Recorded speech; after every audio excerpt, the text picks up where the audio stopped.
ఇప్పుడు వాస్తవానికి ఎవడన్నా పోయొచ్చిండు హైదరాబాద్ నుంచి వెళ్ళాడికి తగిలితే వాళ్ళ దృష్టి ఏడ తగులుతుంది, కానీ ఆడికి పోనోని దృష్టి ఏడ తగులుతుంది? ఏం తెలియదు అది. ఇక అటువంటి వాళ్ళు ముఖ్యమంత్రులు ఉప ముఖ్యమంత్రులు అవుతారు. ఏం చెప్తాం మరి మనం? మాట్లాడేటప్పుడు ఓ నాలుక కంట్రోల్ లేకుండా, బుర్రకు పని పెట్టకుండా.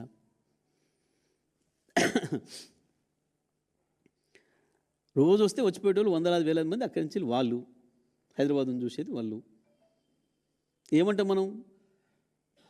నరదృష్టి పడింది అని అంటాం చాలా విషయాలలో. చూసి వస్తానికి బాగా ఎక్కువ మంది చూసిపోతే ఓ చేనెంబడి పోతుంటే బాగుంది ఈ చేను అని చెప్పి అంటారని చెప్పి పాపం దిష్టి బొమ్మలు కట్టుకుంటారు. మరి కట్టుకుంటామే, ఆయన దిష్టి బొమ్మ వద్దన్నాడు, మనం ఆపినామా? పిచ్చి మాటలు, తెలివి తక్కువ మాటలు, మైండ్లెస్.